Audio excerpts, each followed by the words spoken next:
अस्सलाम वालेकुम, कैसे हैं आप सब। उम्मीद करती हूँ आप सब खैरियत से होंगे। Welcome to my channel daily science lounge. आज का हमारा टॉपिक है लव, प्यार। तो आज हम बात करेंगे इसके बारे में। आज हम देखेंगे कि प्यार क्या है। क्या आप जिसको प्यार समझते हैं वो वाकई में प्यार है या इसके पीछे कोई और कहानी है। कोई भी ऐसा एक्शन जो आपके सर्वाइवल को इंक्रीज कर दे उसको हम प्यार समझते हैं। या हम ये भी कह सकते हैं कि कोई ऐसी एक्टिविटी जिसकी वजह से डोपामिन प्रोड्यूस हो उसको भी हम इसका नाम दे देते हैं।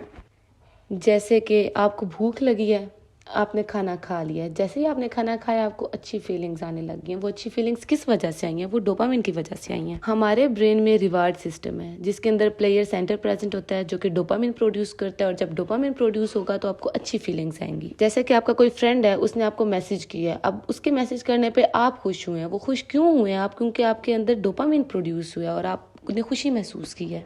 इसी तरह कई लोग होते हैं वो उदास होते हैं और उसमें सॉन्ग सुनते हैं। तो ये एक्टिविटी भी डोपामिन प्रोड्यूस करती है जिसकी वजह से आप खुश हो जाते हैं और आप दोबारा से ये काम रिपीट करते हैं जब जब आप उदास होंगे। अब अगर इनके प्राइमरी इमोशंस की बात करें तो उसमें हमारे पास हैप्पीनेस, फीलिंग, पेन, क्राइंग और फाइटिंग आ जाएंगी। चलें तो अब देखते हैं प्यार के बारे में और उसके अंदर की कहानी के बारे में कि एक्चुअल में ये क्या है।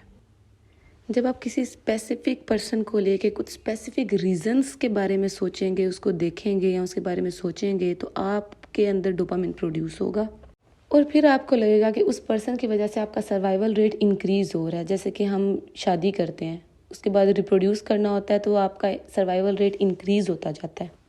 अगर आपकी आपके फ्रेंड्स से या आपके लव वन से बात ना हो तो आप उसको मिस नहीं कर रहे होते, आप एक्चुअल में डोपामिन को मिस कर रहे होते हैं। क्योंकि आपकी बॉडी को डोपामिन की आदत हो गई है। क्योंकि आप जब भी बात करते थे आपको हैप्पीनेस फील होता था, आपका सर्वाइवल रेट इंक्रीज होता था। इस वजह से अब आप बात नहीं हो रही तो आपकी बॉडी डोपामिन को मिस कर रही है। तो अब आपको समझ आए कि अगर आप किसी को मिस कर रहे हैं तो आप उस पर्सन को मिस नहीं कर रहे, आपकी बॉडी उस हार्मोन को मिस कर रही है जिसकी वजह से ये सब कुछ होता है। जब दो लोग आपस में रेगुलरली बातें करते हैं तो आप बोर हो जाते हैं उससे, क्योंकि डोपामिन रिमेन्स ऑलवेज। क्योंकि अब एक ही लेवल जितना डोपामिन प्रोड्यूस होता है तो वो रेजिस्ट कर जाएगा। अब आपको अपने पार्टनर को खुश करने के लिए उसकी ज़्यादा से ज़्यादा तारीफें करेंगे तो डोपामिन कहीं जाके ज़्यादा प्रोड्यूस होगा और आप हैप्पी फील करेंगे। ये तो हम एक हार्मोन की बात कर रहे थे, डोपामिन। अब इसके अलावा एक दो और हार्मोन्स ऐसे हैं जो आपके प्यार में बड़ा इंपॉर्टेंट रोल प्ले करते हैं। चलें आएं जी उसके बारे में देखते हैं। ऑक्सीटोसिन, ये हमारे पास बॉन्डिंग हार्मोन है, हम इसको लव हार्मोन भी बोलते हैं। ऑक्सीटोसिन ये हमारे पास फीमेल्स में प्रेजेंट होता है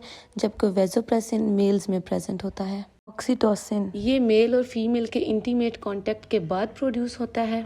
इसीलिए जब आप अपने पार्टनर से बात करेंगे या उसको टच करेंगे तो ये ज़्यादा रिलीज होगा। तो ये बॉन्डिंग हार्मोन है, ये मेल्स में प्रेजेंट नहीं होता। इस वजह से मेल्स अटैच नहीं होते आफ्टर इंटीमेट कांटेक्ट। इसीलिए मर्द जो होते हैं वो इंटीमेट कांटेक्ट के बाद भी शादियां आगे कर सकते हैं जबकि फीमेल्स नहीं कर सकती हैं। फीमेल की बायोलॉजी में ही नहीं है और उनको उतनी अमाउंट का ऑक्सीटोसिन मिल जाता है जितनी उनकी बॉडी में प्रेजेंट होना चाहिए। मेल सिर्फ डोपामिन के एडिक्टेड होते हैं, लेकिन इसके अलावा ऑक्सीटोसिन क्योंकि मेल में नहीं होता तो इसके अल्टरनेट एक और हार्मोन है जो मेल्स में प्रेजेंट होता है जिसको हम कहते हैं वेसोप्रेसिन। और ये हार्मोन इंटीमेट कांटेक्ट से पहले प्रोड्यूस होता है। फीमेल्स तो अटैच हो जाती हैं कांटेक्ट के बाद, लेकिन मेल अटैच नहीं होते। इस वजह से मेल्स को हम बेवफा कहते हैं, लेकिन हकीकत में उनकी खुद की भी कोई गलती नहीं, क्योंकि मेल्स के अंदर ये बॉन्डिंग हार्मोन्स प्रेजेंट ही नहीं होता।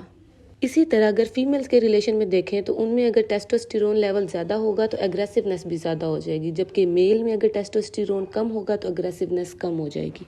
Actually love is limitless selfishness. अब जैसे दो लोग हैं वो घर से भागने के लिए तैयार हैं क्योंकि वो एक दूसरे के बगैर रह नहीं सकते। ये उनके सर्वाइवल की बात है और वो सोचते हैं कि वो दोनों एक दूसरे के लिए सूटेबल हैं। उनमें इसका सेल्फिश लेवल बहुत इंक्रीज हो गया और वो घर से भाग जाते हैं बगैर कुछ सोचे समझे। अब जैसे दो लोग हैं वो आपस में बहुत ज्यादा क्लोज हैं, वो शादी करना चाहते हैं लेकिन उनके पेरेंट्स नहीं मानते। शुरू में क्या होगा, जब उनके एक दूसरे से बात नहीं होगी तो वो रोएंगे, वो गुस्सा करेंगे कि ही और she is the only one, के वही एक दूसरे के लिए सूटेबल है और कोई भी नहीं हो सकता। फिर एक थर्ड पर्सन की एंट्री हो जाएगी किसी एक की लाइफ में और आहिस्ता आहिस्ता उसको उधर से वो डोपामिन, वो हार्मोन मिलना स्टार्ट हो जाएगा जो उसको पहले मिलता था और वो नॉर्मल होना स्टार्ट हो जाती है। और वो फिर बाद में अपने पहले वाले पार्टनर को कहती है कि ठीक है यही होगा हमारी जिंदगी में, कि मैं मूव ऑन कर गई हूँ, तुम भी मूव ऑन कर लो। एक्चुअल में क्योंकि ये उसको थर्ड पर्सन से वो डोपामिन मिलना स्टार्ट हो गया है जिसकी वजह से अब वो ओके है। और जब उसके पहले वाले पार्टनर से बात नहीं हो रही थी तो वो डोपामिन को मिस कर रही थी, इसलिए वो इतनी ज्यादा एग्रेसिव हो गई थी। और अब जो पीछे रह गया बेचारा वो खुद को कहेगा कि नहीं मैं नहीं रह सकता, मैंने मर जाना है, मैंने ये कर लेना है, मैंने वो कर लेना है। और जब उसको कोई पार्टनर मिल जाएगा तो वो भी नॉर्मल हो जाएगा। हाँ जी, तो यही है प्यार। यही है प्यार की कहानी। उम्मीद करती हूँ आप सबको बहुत पसंद आया होगा। If you want to watch more videos kindly like share and subscribe to my channel. Thank you. अल्लाह हाफिज़।